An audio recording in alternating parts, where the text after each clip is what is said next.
Hello students, in this video let's see exercise 2.1. First problem, which of the following statements are true and which are false? Give reasons for your answers. First one, only one line can pass through a single point.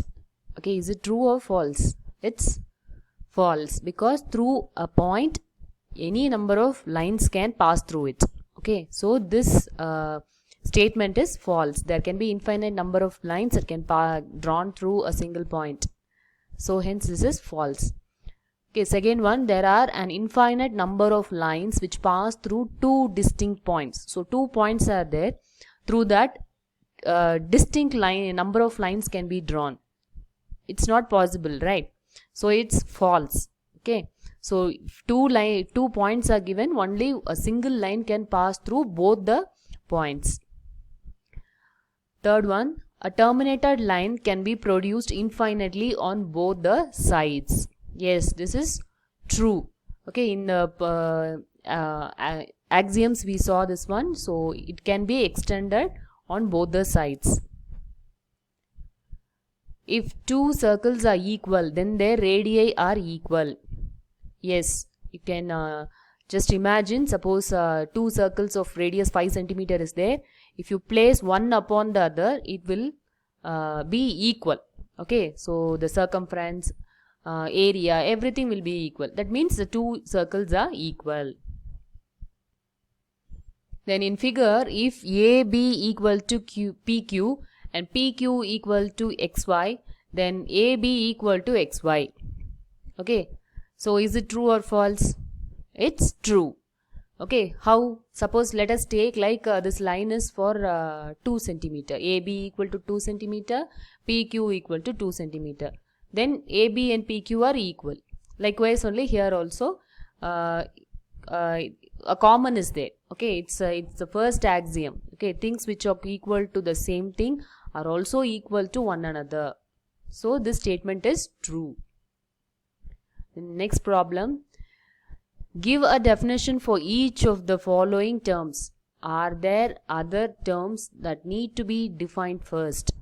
What are they and how might you define them? Okay, so they are asking for definition of parallel line, perpendicular lines, then line segment, say radius of a circle and square.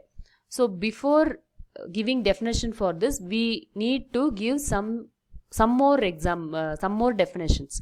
So we have to give some definitions for plane, then point, then line. Then only we can define about a line segment or a radius of the circle or perpendicular line, parallel line, anything it can be. So first we have to define all these terms. Okay. So since I have explained all these terms in the previous video, I didn't explain in this video. So you can write these definitions from your textbook also. So these are the definitions for parallel lines, perpendicular line, then line segment, okay, then radius of the circle and square. Okay, all these things I have covered in the previous video. So let's move to the next question. Consider two postulates given below. Given any two distinct points A and B, there exists a third point C which is in between A and B. There exists, this is first postulate, okay. Then second postulate they are giving, there exist at least 3 points that are not on the same line. Okay. Do these postulates contain any undefined terms? Are these postulates consistent? Do they follow from Euclid's postulates? Explain. So it's like you have to think and write, like that question is, okay. So yes, these postulates contain undefined terms. Undefined terms in the postulates are, okay. So there are many points that lie in a plane. So where the line will be, it will be on a plane, okay. So they are telling the C is in between A and B. Okay, it is not given whether it lies in the line segment or not. Okay, so whether it lies in the line segment or not, it's not defined in the question. So there is some information that is missing. Then on top of that, there is no information about whether the points are in same plane or not. Okay, so plane means it's a surface like that, you can imagine. 2 points they have given, whether they are on the same plane or not, that itself, that information itself not given to us in the question. Okay, that these are the unknown factors in this question. Okay, then let's move to the next one in that itself. Yes, these postulates are consistent when they deal with these two situations. One question they have asked, whether this is consistent. Okay, if these two situations are there, then we can say this postulate is consistent. Okay, point C is lying on the line segment AB in between A and B. Because this information is not given, if this is true means then this postulate is consistent. If C is lying in between A and B line segment, then this postulate is consistent. Then one more point, point C does not lie on the same line segment AB.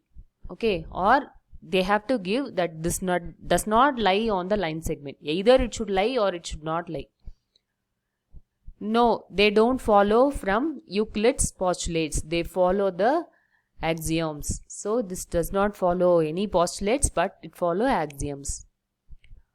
Fourth question, if a point C lies between 2 points A and B such that AC equal to BC, then prove that AC is equal to half AB.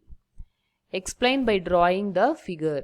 Okay, so this is the diagram which we can understand and draw. Okay, if point C lies between point A and B. Okay, so C is any point that lies between A and B, and it is in the midpoint. That's why we are getting AC is equal to BC. If it is any point means it may lie here means then AC equal to BC we can't say.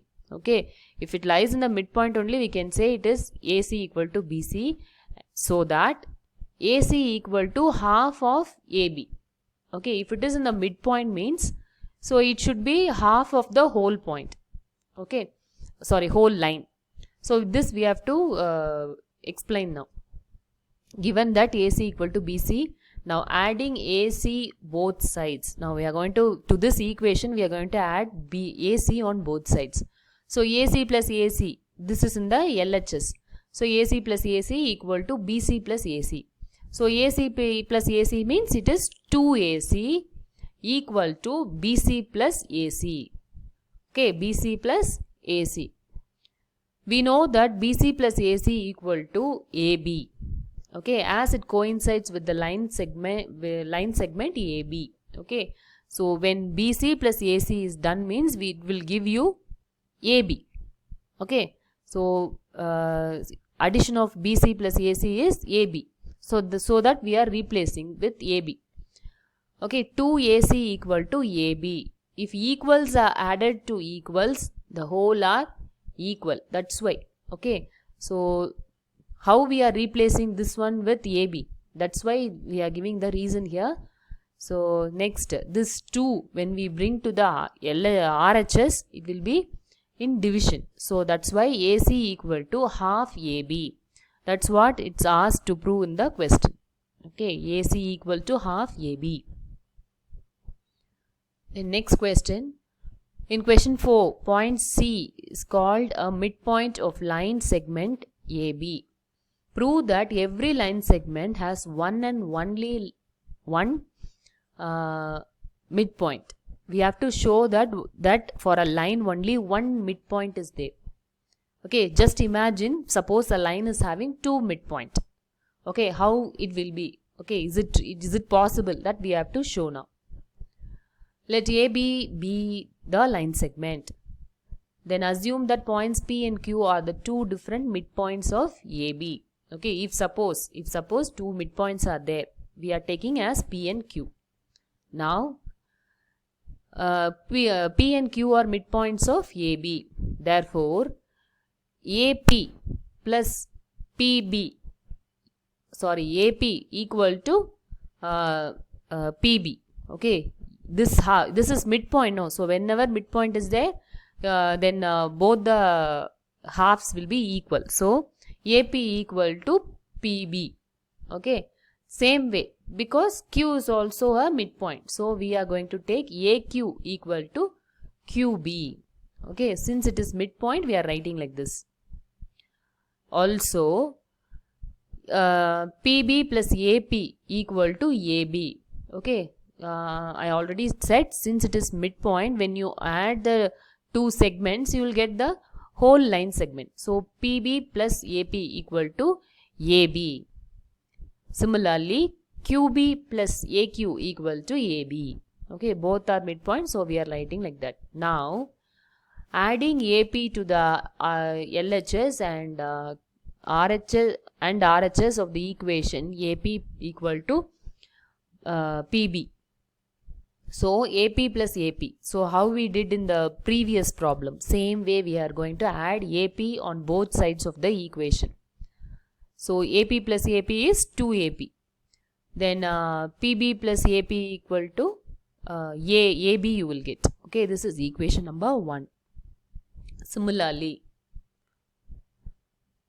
2AQ equal to AB. This, for the next equation we have done adding AQ on both sides. That's why we got this. Okay, so this is second equation we are getting. So both RHS are same, so we can equate those in the LHS. So 2AP equal to AQ. Okay, so when this can happen?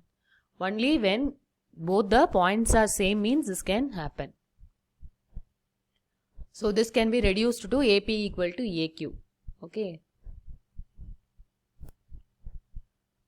Then, thus we can conclude that P and Q are the same points. So when AP equal to AQ, when the both P and Q are same point, that time only you can arrive at this. Okay. So P and Q are same points. This contradicts our assumption that P and Q are two different midpoints of AB. Thus, it is proved that every line segment has one and only one midpoint. Okay. Hence, proved. So, sixth problem. In figure, if AC equal to BD, then prove that AB equal to CD. Okay. AC. So, this part AC equal to BD. We have to prove AB equal to CD. Okay. So it is given AC equal to BD. From the given figure, we get AC equal to AB plus BC. So how we can get AC? AC is this point till here. So AB plus BC, if you do, we will get AC. Then BD. So BD means this segment. So this BC plus CD. Okay. So AB plus BC equal to BC plus CD. Because AC equal to BD, that is given. We know that according to Euclid's axioms, when equals are subtracted from equals, reminders are also equal. Subtracting BC from LHS and RHS of the equation, okay, this equation we get, so this is BC will get cancelled. So you will get AB equal to CD. Okay, that's a proof. Then seventh one, why is axiom 5 is the list in the list of Euclid's axioms considered universal truth? Note that question is not about the fifth postulate. Okay, so fifth axiom is the whole is always greater than the part. So in the previous video I explained like whole is greater than the part, like Bangalore and Karnataka I compared. Which is greater? Karnataka is greater in size. Karnataka, it's a part of, Bangalore is a part of Karnataka and it's smaller than Karnataka. Okay, so this example we can take with the cake here. Okay, suppose a cake of 1 kg is there. Okay, you are going to remove a piece out of the cake. So that piece will be less than the 1 kg cake. And if you weigh it, okay, so if you weigh it, it's obviously the piece will be smaller and the whole 1 kg will be greater. Okay, that's how this is explained. Okay, with this this exercise ends. I'll continue in my next video. Thank you, children.